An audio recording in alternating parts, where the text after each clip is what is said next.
अभी पिछले गुरुवार अमृतसर में अजनाला में जो एक दुर्भाग्यपूर्ण जो घटना हुई, जिसमें श्री गुरु ग्रंथ साहिब जी की आड़ लेकर पुलिस कर्मियों के ऊपर हमला किया गया, उनके साथ दुर्व्यवहार किया गया और कहीं ना कहीं चाहते ना चाहते भी गुरु ग्रंथ साहिब की भी बेअदबी की गई। अब यह एक पंजाब का संगठन वारिस पंजाब दे के जो उनके अमृतपाल जी जो है उनके द्वारा व उनके जो समर्थक है उनके द्वारा यह कृत्य किया गया है।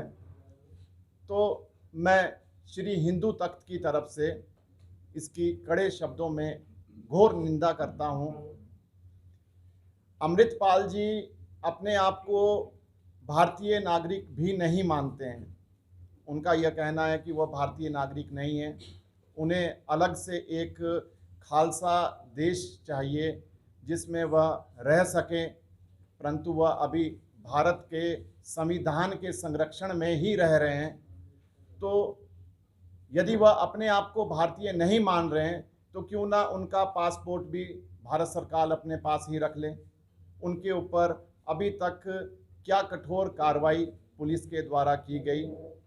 पुलिसकर्मी जो वहाँ पर जख्मी हुए, जिनके ऊपर हमला हुआ, उनके प्रति हमारी संवेदनाएं हैं, परंतु कहीं ना कहीं बहुत सी चीज़ें ऐसी है जो बहुत गंभीर जांच का विषय है कि किस तरह से एक व्यक्ति को इतना बल प्राप्त हो गया कि वह देश के संविधान के खिलाफ, हमारी एकजुटता, हिंदू सिख जो भाईचारा है उसके खिलाफ इस तरह की जो आवाज़ें उठ रही है, यह निंदनीय है।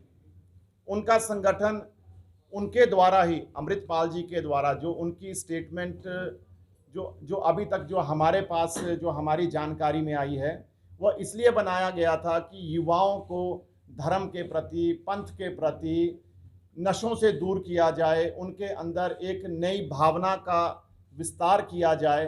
परंतु यदि गुरु ग्रंथ की आड़ लेकर पुलिस कर्मियों के ऊपर एक साजिश के तहत हमला करना, यह किस तरह का एक संदेश अपने आप में युवाओं के लिए जाता है, तो इसका जवाब अमृतपाल जी को देना चाहिए कि वह पंजाब में किस तरह का वातावरण का निर्माण करने जा रहे हैं। और सरकार, पंजाब सरकार, भारत सरकार इस विषय के ऊपर क्या कार्रवाई करने जा रही है, इस विषय में भी हम आगे सरकार के जो बड़े अधिकारी हैं, जो मंत्री लोग हैं, उनसे अवश्य ही इस बारे में बात करेंगे। और श्री हिंदू तख्त सिर्फ एक ही मांग करता है कि पंजाब में जो हिंदू सिख भाईचारा है वह बना रहे, पंजाब में शांति बनी रहे, किसी भी तरह के जो उपद्रवी लोग हैं वह यहाँ का जो आपसी प्रेम है, जो सद्भावना है, उसको खंडित ना करें। ये जो भगवंत मान है, मुख्यमंत्री हैं, बोल रहे हैं कि बड़ा इंसिडेंट नहीं है, इसको ऐसे जोड़ के ना देखा जाए, कैसे देखते हैं? देखिए, ये अपने आप में बहुत बड़ा इंसिडेंट है। किस तरह से उन्होंने एक गुरु ग्रंथ साहिब जी की आड़ ली और पुलिस कर्मियों के ऊपर हमला कर दिया गया। क्या इतने पुलिसकर्मी जख्मी हो गए, और शायद उसमें से कई पुलिसकर्मी तो ऐसे हैं जिनके शायद बहुत ज़्यादा जिनकी स्थिति खराब है। तो क्या ये सीरियस नहीं है? इस तरह आगे भविष्य में हम बहुत से लोगों को यह संदेश दे रहे हैं कि धर्म की आड़ लेकर आप किसी भी तरह की घटना को अंजाम दे सकते हैं, किसी भी सरकार के सरकारी अधिकारियों के ऊपर, पुलिस के ऊपर आप हमला कर सकते हैं। तो ये तो अपने आप में निंदनीय है। और अभी पंजाब पुलिस के ऊपर तो उनके हेडक्वार्टर पर वो जो रॉकेट लॉन्चर का जो वहाँ पर, हाँ, तो वो भी अभी जांच का विषय है कि इसके पीछे कौन लोग हैं। कहीं इन सब विषयों के पीछे पाकिस्तान तो नहीं है? पाकिस्तान की जो खुफिया एजेंसी जो है ISI, वो तो इसके पीछे नहीं है। तो ये तो पंजाब सरकार को इसके ऊपर एक इंक्वायरी बिठानी चाहिए, और एक इंक्वायरी बिठा के ठीक है सारी चीज़ें लोगों के सामने स्पष्ट करनी चाहिए। आप लोगों का क्या एजेंडा है, आप लोग क्या करेंगे? देखिए, हम तो इसका विरोध कर रहे हैं। इसका विरोध करने के लिए अगर हमारे को भगवंत मान जी से भी, उनसे जाकर अगर उनको भी एक हम ज्ञापन देंगे कि इस विषय में कठोर कार्रवाई की जाए। और हमारी मांग सिर्फ एक यही मांग है कि पंजाब में शांति बनी रहे। वो जो 80 वाला दौर, जो पंजाब का जो पुराना जो समय है, वो समय लौटकर नहीं आना चाहिए, क्योंकि उसमें जो नुकसान होगा वो आम जो नागरिक है, जिन्हें इस झगड़े से, इस विवाद से कुछ लेना देना नहीं है, उसमें उन लोगों का इसमें नुकसान होगा। कोई विरोध प्रदर्शन वगैरह भी कर रहे हैं? अभी हम इसकी रणनीति तैयार कर रहे हैं। निर्मल जी, अभी तक एक बात आ रही है, अमृतपाल बार बार कह रहे हैं अगर हिंदू राष्ट्र की मांग कर सकती है तो हम खालिस्तान की मांग कर रहे हैं, वो गलत नहीं है। आप कैसे देखिए, हिंदू जो है, हिंदू शब्द जो अपने आप में एक वे ऑफ लिविंग है, हम उसमें किसी एक धर्म संप्रदाय की बात नहीं कर रहे हैं। हिंदू राष्ट्र यदि बनता है, हम भी इसकी मांग करते हैं कि हिंदू राष्ट्र होना चाहिए, ठीक है। हिंदू राष्ट्र यदि बनता है तो उसमें ऐसा नहीं है कि उसमें सिर्फ हिंदू ही रहेंगे। हिंदू एक विचार है, एक विचारधारा है। हम सभी लोग जितने भी यहाँ पर हिंदू, सिख, ईसाई, मुस्लिम जितने भी लोग रहते हैं, हम सभी अपने आप को हिंदू ही मानते हैं। इसीलिए हमारे देश का नाम हिंदुस्तान है। तो उनकी मांग जो है वो एक उनकी निजी धर्म को लेकर मांग है। और वो जो मांग है, आप एक बात की कल्पना कीजिए कि यदि खालिस्तान की जो वो कल्पना कर रहे हैं, जो वो विचार समाज के अंदर डाल रहे हैं, तो खालिस्तान आप पंजाब का जहाँ पर ये घटना हुई, सारा बॉर्डर का एरिया है, हमारा दूसरा जो हमारा पड़ोसी मुल्क है, ठीक है, वो हमेशा हमारे ऊपर एक टकटकी लगा के बैठा है। इन सब विषयों के ऊपर कहीं ना कहीं पर बहुत शांति से कार्य करना चाहिए। मैं एक बात कहना चाहूँगा, मैं आशुतोष गौतम,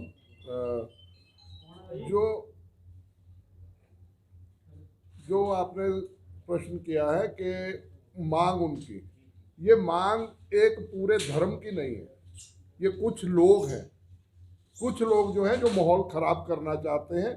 और आम क्या जनता का, अगर हम उनकी बात करें, क्या सिख समुदाय का क्या इसको समर्थन है? ऐसा नहीं है।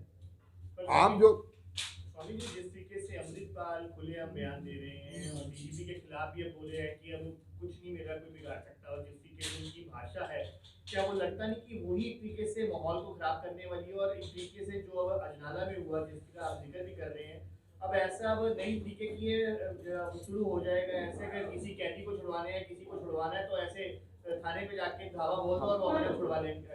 हम यही बात आपके लिए कह रहे हैं कि ये जो एक गलत परंपरा शुरू की जा रही है, जहाँ पर धर्म को आड़ लेकर, उसकी कहीं ना कहीं पर एक सुरक्षा लेकर किसी भी तरह की वारदात को अंजाम दिया जा सकता है, ठीक है। और अमृतपाल द्वारा तो पुलिस कर्मियों को क्या, डीजीपी क्या, ठीक है, उन्होंने तो हमारे देश के गृह मंत्री को भी कहीं ना कहीं पर चुनौती दी है। तो इसीलिए क्या है कि पंजाब सरकार और भारत सरकार इसके ऊपर कार्रवाई करे, और इस तरह के जो भी प्रदर्शन है और इस तरह की जो भी विचारधारा है, उस विचारधारा से हमारी सरकार, हमारा राष्ट्र सक्षम है निपटने के लिए। तो यदि हम लोगों को इसमें कोई नीति बनानी होगी तो हम सभी लोग मिलकर कोई इसमें नीति का निर्माण आपको करेंगे। लगता नहीं कि केंद्र का भी इसमें दोहरा रवैया, एक तरीके से सिमरनजीत सिंह मान खुलेआम खालिस्तान की बात करते हैं, उनके ऊपर किसी तरीके की कोई कार्रवाई नहीं होती, लेकिन अमृतपाल जब जिस तरीके से कार्रवाई की वो करता है तो उसके खिलाफ सब। देखिए, हम ये नहीं कह सकते हैं कि इसमें केंद्र का दोहरा रवैया है, ठीक है। वो लोग अपने हिसाब से इस विषय को जरूर देख रहे होंगे, तो हमें इसकी प्रतीक्षा करनी चाहिए कि केंद्र के द्वारा और सरकार के द्वारा इसके ऊपर क्या कार्रवाई की गई। वो तो सीधे तौर पर ये भी कहते हैं हिंदुओं का हिंदुस्तान, मुसलमानों का पाकिस्तान, सिखों का खालिस्तान बन जाए तो गलत है। देखिए, आप समझिए कि अगर और एक चीज ये भी स्पष्ट कीजिएगा, ये किसने कहा है कि खालिस्तान में सिर्फ सिख ही रहेंगे? देखिए, अभी तक बहुलता होगी, उनकी बहुलता हो सकती है। हाँ, तो ये नहीं कि और किसी धर्म को आने दिया जाएगा, ये किसने कहा है? ठीक है, लेकिन हमारा देश एक आज़ाद हो चुका है, हम सभी जितने भी राज्य हैं आपस में संगठित है। हमारे को इस तरह का विचार लाने की आवश्यकता भी क्या है? हम क्यों अलग से कोई कुछ बनाना चाहते हैं? हम लोग सभी लोग क्या संपन्न नहीं है यहाँ पर? क्या आवश्यकता है कि हम एक और अलग से कोई ऐसा विचार छोड़ें, और जिसमें पहले भी एक कई तरह के विवाद हो चुके हैं। हमारा कहने का मतलब ये है कि हम कोई भी ऐसा कार्य हमारे को नहीं करना चाहिए जिसमें आम व्यक्ति को, आम नागरिक को कहीं ना कहीं पर उसके ऊपर कई तरह के अंकुश लगे, उनका अहित हो, उनका नुकसान हो। तो ठीक है, हम इस चीज़ के समर्थक है कि हमारा पूरा राष्ट्र एक है और जो भी संविधान बनाया गया है, संविधान के अनुरूप ही हम सभी लोग अपने राष्ट्र में रह रहे हैं, ठीक है, उसका पालन कर रहे हैं। और सरकारों की यह जिम्मेवारी बनती है कि वह कानून का पालन प्रत्येक नागरिक से करवाएं। मैं भी एक विचार रखना चाहूँगा। मैं स्वतंत्र राज पासी, चेयरमैन लंगर कमेटी का हूँ पटियाला से।